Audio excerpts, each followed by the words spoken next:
धृष्टद्युम्न और द्रोण का तथा भीमसेन और कलिंगों का युद्ध। धृतराष्ट्र ने पूछा, संजय, महान धनुर्धर द्रोणाचार्य और द्रुपद कुमार धृष्टद्युम्न में किस प्रकार युद्ध हुआ, सो मुझे बताओ। संजय ने कहा, राजन, इस भयानक संग्राम का वर्णन सुस्थिर होकर सुनिए। पहले द्रोणाचार्य ने धृष्टद्युम्न को तीखे बाणों से भीन दिया। तब धृष्टद्युम्न ने भी हंसकर द्रोण को 90 बाणों से भीन डाला। ये देखकर द्रोण ने पुनः बाणों की वर्षा करके द्रुपद कुमार को ढक दिया और उसका प्राणांत करने के लिए द्वितीय कालदंड के समान एक भयंकर बाण हाथ में लिया। उसे धनुष पर चढ़ाते देख सारी सेना में हाहाकार मच गया। महाराज, उस समय वहां पर धृष्टद्युम्न का अद्भुत पुरुषार्थ मैंने अपनी आंखों से देखा। उसने मृत्यु के समान भयंकर उस बाण को आते ही काट दिया। फिर द्रोण के प्राण देने की इच्छा से उसने बड़े वेग से शक्ति का प्रहार किया। उस शक्ति को द्रोणाचार्य ने हंसते हंसते काट दिया और उसके 3 टुकड़े कर डाले। ये देख उसने पुनः 5 बाणों से द्रोण को घायल किया। 2-3 लाइन पहले से। तब द्रोण ने द्रुपद कुमार का धनुष काट दिया। फिर सारथी को रथ से मार गिराया और उसके 4 घोड़ों को भी मार डाला। सारथी और घोड़ों के मर जाने से जब वह रथहीन हो गया तो हाथ में गदा लेकर रण में कूद पड़ा और अपना पौरुष दिखाने लगा। इसी समय द्रोण ने एक अद्भुत काम किया। धृष्टद्युम्न अभी रथ से उतरा भी नहीं था कि उन्होंने अनेकों बाण मारकर उसके हाथ से गदा गिरा दी।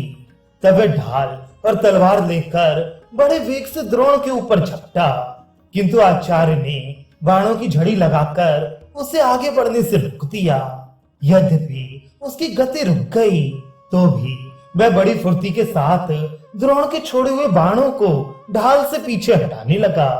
इतने में महाबली भीमसेन सहसा उसकी सहायता के लिए आ पहुंचे। भीम ने आते ही 7 तीखे बाण मारकर द्रोणाचार्य को बींध डाला और धृष्टद्युम्न को तुरंत अपने रथ पर बिठा लिया। तब दुर्योधन ने भी द्रोणाचार्य की रक्षा के लिए कलिंग राज भानुमान को बहुत बड़ी सेना के साथ भेजा। महाराज, आपके पुत्र की आज्ञा के अनुसार कलिंगों की वह महती सेना भीमसेन के ऊपर चढ़ाई। द्रोणाचार्य तो विराट और द्रुपद के सामने जा डटे और धृष्टद्युम्न राजा युधिष्ठिर की सहायता के लिए चला गया। तदनंतर भीमसेन और कलिंगों में महाभयानक रोमांचकारी युद्ध छिड़ गया। भीमसेन अपने ही बाहुबल के भरोसे धनुष टंकारते हुए कलिंगराज के साथ युद्ध करने लगे। कलिंगराज का एक पुत्र था, उसका नाम था शक्रदेव। उसने अनेकों बाणों का प्रहार कर भीमसेन के घोड़ों को मार डाला। भीमसेन बिना रथ के हो गए। ये देखकर उसने जोरदार हमला किया और उन पर वर्षा काल के मेघ की भांति बाणों की झगड़ी लगा दी। तब भीम ने उसके ऊपर एक लोहे की गदा फेंकी। उस गदा की चोट खाकर वह सारथी के साथ ही जमीन पर लुढ़क गया। अपने पुत्र शक्रदेव को मरते देख कलिंगराज ने हजारों रथियों की सेना लेकर भीम को चारों ओर से घेर लिया। भीमसेन ने वह गदा फेंककर हाथों में ढाल और तलवार ले ली। ये देख कलिंगराज क्रोध में भर गया और उसने भीमसेन के प्राण देने की इच्छा से उन पर एक सर्प के समान विषैला बाण छोड़ा। भीमसेन ने अपनी तलवार से उस तीखे बाण के 2 टुकड़े कर दिए और उसकी सेना को भयभीत करते हुए बड़े जोर से हर्षनाद किया। अब तो कलिंगराज के क्रोध की सीमा न रही। उसने पत्थर पर रगड़कर तीखे किए हुए 14 तोमर भीमसेन के ऊपर फेंके। भीमसेन ने तुरंत तलवार से उनके टुकड़े टुकड़े कर दिए और फिर भानुमान पर धावा किया।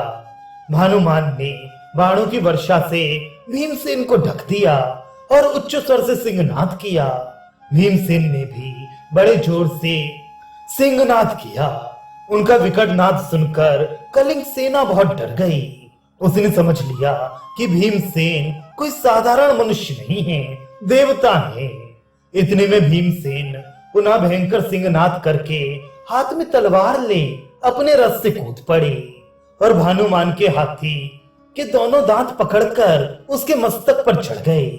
उन्हें चढ़ते देख भानुमान ने शक्ति का प्रहार किया, पर भीमसेन ने अपनी तलवार से उसके दो टुकड़े कर दिए और भानुमान की कमर में तलवार का एक ऐसा हाथ मारा कि उसके दो टुकड़े हो गए।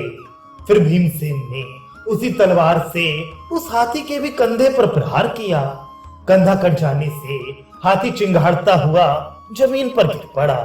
साथ ही भीमसेन भी कूदकर तलवार लिए पृथ्वी पर खड़े हो गए। अब वे बड़े बड़े हाथियों को मारते गिराते चारों ओर घूमने लगे। वे हाथी सवारों की सेना में घुस जाते और तीखी धार वाली तलवार से उनके शरीर तथा मस्तक काट डालते थे। भीमसेन उस समय पैदल और अकेले थे, तो भी क्रोध में भरे हुए प्रलयकालीन यमराज के समान वे शत्रुओं का भय बढ़ा रहे थे।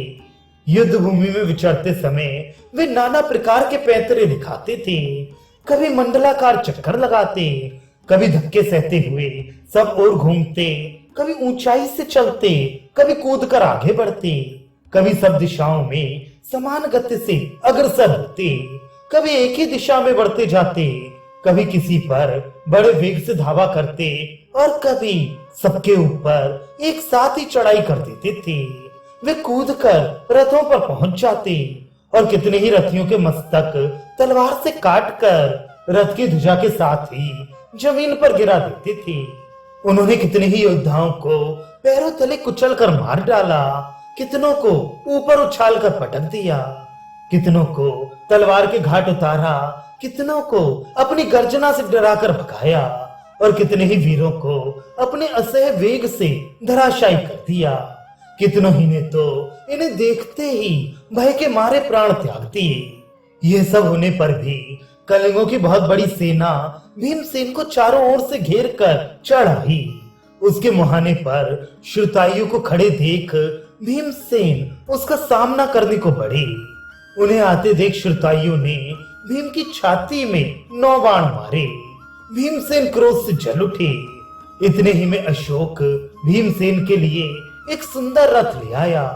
उस पर आरूढ़ होकर उन्होंने तुरंत कलिंग वीर श्रुतायु पर धावा किया।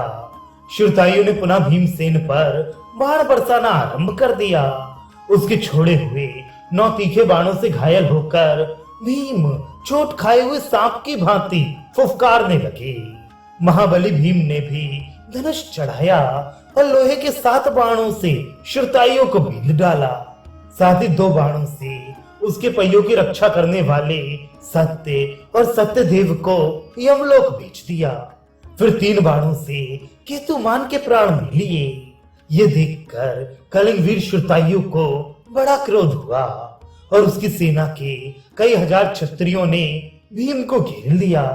फिर तो चारों ओर से भीमसेन पर शक्ति, गदा, तलवार, तोमर, रिष्टि और फरसों की वर्षा होने लगी। भीमसेन अस्त्र शस्त्रों की वर्षा का निवारण करके हाथ में गदा ले बड़े वेग से कलिंग सेना में पिल पड़े और 700 योद्धाओं को यमराज के घर भेज दिया।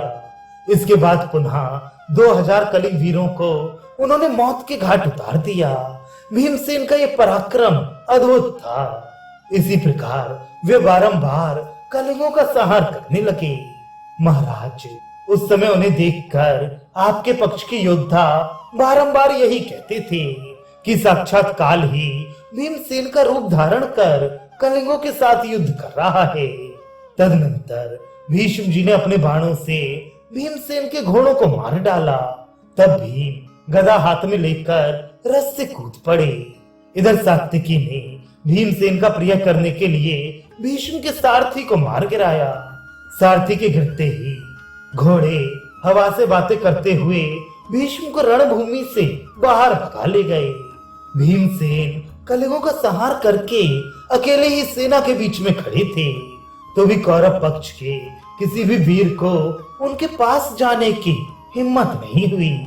इतने में धृष्टद्युम्न वहां आया और उन्हें अपने रथ पर बिठाकर सबके देखते देखते अपने दल में ले गया। भीमसेन पंचाल और मत्स्य देशीय वीरों से मिले। सात्विकी ने भीमसेन की प्रशंसा करते हुए कहा, बड़े सौभाग्य की बात है जो आपने कलिंगराज भानुमान, राजकुमार केतुमान, शक्करदेव तथा अन्य बहुत से कलिंग वीरों का संहार किया। कलिंग सेना का व्यूह बहुत बड़ा था।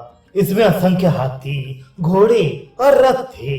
बड़े बड़े धीर वीर उसकी रक्षा करते थे, परंतु आपने अकेले ही अपने बाहुबल से उसका नाश कर दिया। इतना कहकर सात्विकी ने भीमसेन को छाती से लगा लिया और उन्हें अपने रथ में बिठाकर उनका साहस बढ़ाता हुआ वह पुनः कौरव वीरों का संहार करने लगा।